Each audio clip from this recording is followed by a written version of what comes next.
Welcome to Hard Times, Joan Rathburn. Anne Grant couldn't hide the pathetic sulk from her face as the prison bus she was riding on pulled into the Sake Correctional Facility for Women.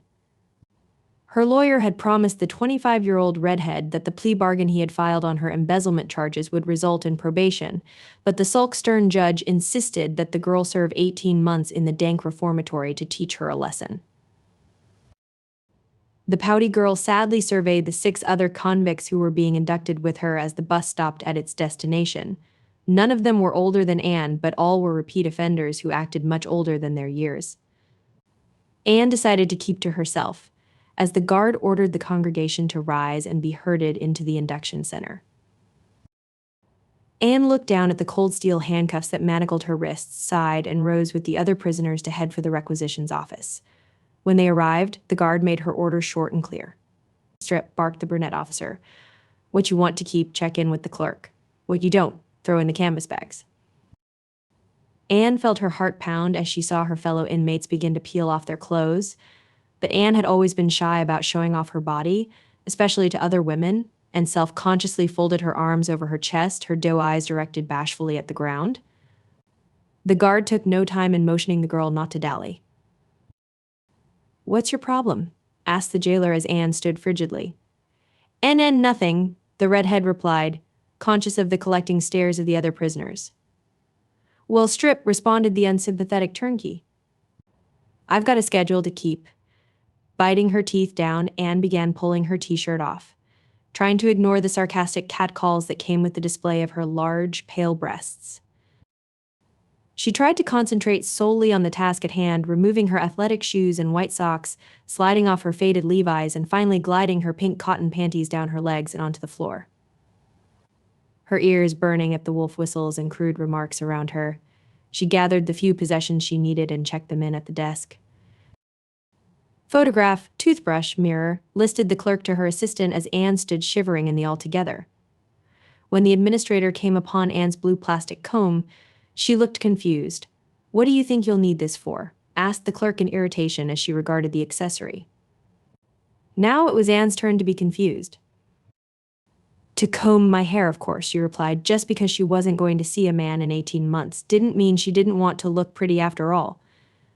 The clerk looked at Anne's long mane of curly red hair and rewarded her with a menacing smile that sent a chill down the girl's spine. The clerk seemed ready to say something, but was cut off by the guard. "All right, girls," barked the turnkey, "march yourself to delousing." What followed was the most dehumanizing regimen that Anne had ever gone through. The choking she thought would nearly kill her from the delousing spray, the hazing she got in the showers, and the humiliating probing she received in the medical exam sent the girl's spirits crashing to the ground. But she felt a surge of energy that seemed to electrify her when the guard announced their next destination. "Line up and march to the barber's." Anne's heart began pounding a mile a minute as she took her place at the end of the line of nude girls and began marching towards a cold white door bearing the forbidding sign, "Barber." Anne had always considered the thick growth of scarlet curls that cascaded down her back as her crowning glory and never dreamed that she would have to alter it. She prayed that she would only be required to get a little trim as she witnessed the first girl in line. A pretty Hispanic teenager with shiny black shoulder-length hair sit nervously in the barber's chair. The barber was an attractive woman of about 40, wearing a white smock over her prison guard's uniform, who surveyed the line of 7 girls she had to attend to, gave a tired sigh, and picked up her scissors. The girl in the chair was squirming nervously as the barber grabbed a handful of hair at her ear level. But the cutter didn't seem to notice as she chopped a huge chunk off with a loud snip. The entire row of inmates gave out a gasp, but the barber, an old hand at this, displayed no emotion as she continued her shearing. The little Hispanic girl's lower lip was trembling visibly as the barber continued shearing around her head, leaving a mat of short, bristly hair that she wouldn't even be able to run a comb through. When she finished with the shears, she picked up some electric hair clippers and began buzzing away at the rest of the girl's hair. Finally leaving only a stubbly crew cut, the line watched in horror as the girl was shaved. The barber took no notice of the tears streaming down her face and completed her task.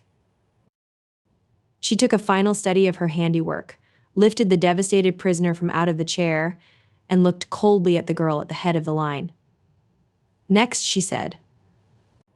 All of the girls in line, even the most hardened criminal, fidgeted with tension as they watched the pile of hair on the floor grow higher and higher and higher. But Anne thought that she was having a heart attack. She could feel herself taking steps towards the chair as the line became shorter and shorter. But she had no idea what was propelling her as her body felt stiff with paralysis. And when the last girl in front of her was pulled from the chair in terror, with her head barely covered in stubble, Anne saw the barber look at her and say the last word in the world she wanted to hear. Next, Anne felt like she was living a nightmare as the barber pulled her into the chair. She saw the towel thrown over her in slow motion, and the inhuman claw of the barber grab a chunk of her beloved curls and approach them with the huge shears.